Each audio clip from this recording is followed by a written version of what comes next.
কেউ দিলে খায়, না দিলে অভুক্তই থাকে। থাকা বলতে মাথার উপরে উন্মুক্ত আকাশ। কোলে নেয়ার যেখানে কেউ নেই, ঠাঁই দিয়েছে মাটি। কতই বা বয়স ওদের।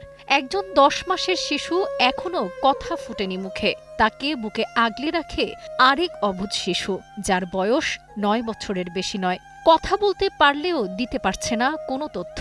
দুজনের চোখে মুখেই সরলতা যেন জাগিয়ে তোলে অদ্ভুত মমতাবোধ। কেরানীগঞ্জের সড়কে দীর্ঘদিন ধরে এভাবেই দিন কাটাচ্ছে এই দুই শিশু। কেউ কিছু দিলে খায়, না দিলে না খেয়ে দিন কেটে যায়। তবে কখনো কারো কাছে হাত পেতে কিছু চাইতে দেখা যায়নি। সমাজে অনেক ভালো মানুষও রয়েছে, তারা হয়তো কিছু খাবার কিনে দেয়, কিছু টাকা দেয়।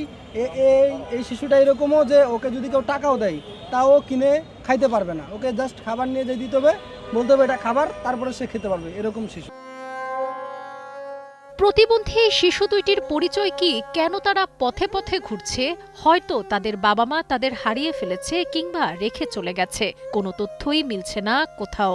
মহিলাকে পায়, রাস্তায় পায়, হাসনাবাদ এলাকায় পায়। ওই মহিলাকে ওইখানে যে নারী পুলিশ অফিসাররা ছিল, মহিলা নারী পুলিশ হেল্প ডেস্কে, ওইখানে গিয়ে ওনাকে বলি যে মহিলা আপা দিয়ে গেছে, তাকে দিয়ে একটা জিডি করতে বলেন। তারপরে উনি একটা জিডি করে। তারপরে আমি আমার স্যারকে ফোন দেই। স্যার বলে যে এই 1 বছরের বাচ্চাটাকে আজিমপুর ছোটমণি নিবাসী নিয়ে যেতে, আর এই বাচ্চাটাকে মিরপুর সরকারি আশ্রয় কেন্দ্রে নিয়ে যেতে পারে। এখন যে কোনো ব্র্যান্ডের পুরাতন এসি বদলে নতুন ওয়ালটন এসিতে উপভোগ করুন 25% ছাড়। দীর্ঘদিন ধরে স্থানীয় এক ব্যক্তি লক্ষ্য করেন তাদের। পরে তাদের থানায় হস্তান্তর করা হয়। এরপর সমাজসেবা কর্মকর্তারাও যুক্ত হন। কিন্তু দুজনই প্রতিবন্ধী হওয়ায় সরকারি কোনো নিবাসে তাদের নিতে চাচ্ছে না কেউ। ও হচ্ছে কথা বলতে পারছে না, ওর নাম বলতে পারছে না, ওর বাবা মা পরিবার ও কিছুই বলতে পারতেছে না। হ্যাঁ, ওর যে বাসা কোথায় ওইটা বলতে পারছে না। এখন পর্যন্ত তার হচ্ছে থাকার যে ব্যবস্থা সেটা হয়নি সরকারিভাবে। এই দুটো শিশুর ঘটনা খুবই মানবেতর। আমাদের অ্যাসেসমেন্ট হচ্ছে এরা প্রায় হয়তো 1-2 মাসের উপরে এরকম করে রাস্তায় রাস্তায় ঘুরেছে। কারণ ওরা যে স্বাভাবিক শিশু, এরকম স্বাভাবিক শিশুর মতো মনে হয়নি। এদের শরীরে মানে ওটা না খেয়ে খেয়ে যে অবস্থা হয়েছে, খুবই অসুস্থ এবং ভঙ্গুর অবস্থায় আছে। এবং এরকম অনেক শিশু আমাদের ঢাকা শহরে রয়েছে। আমরা চেষ্টা করি যে এদেরকে যেন সরকারি যে সুযোগ সুবিধাগুলো সেগুলোতে দেওয়া। অন্য কেউ যদি এই শিশুগুলোর দায়িত্ব নিতে চায়, তাহলে তারা কিন্তু সরকারের যে আশ্রয় কেন্দ্র রয়েছে সেখানে যোগাযোগ করলে তারা কিন্তু তাদের দায়িত্বটা নিতে পারবে।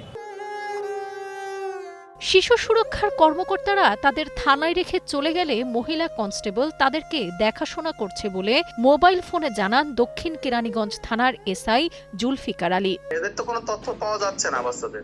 থানা তো এই বাচ্চা রাখার জায়গা না, এখানে অপরাধী আমরা রাখতে পারি, কথাটা বুঝেন নাই? বাচ্চাগুলো তো এখানে আমাদের তো ওইরকম, আমরা একজন মহিলা পুলিশ কন্টিনিউ কিন্তু তাদেরকে দিয়ে মানে খাওয়া দাওয়া থেকে শুরু করি।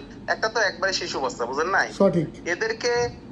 এদেরকে তো রক্ষণাবেক্ষণ করার জন্য সমাজসেবা অধিদপ্তরে অনেকগুলো আশ্রয় কেন্দ্র আছে, শিশু আশ্রয় কেন্দ্র আছে, মামনি নিবাস যেটা কি ইয়েতে এরা।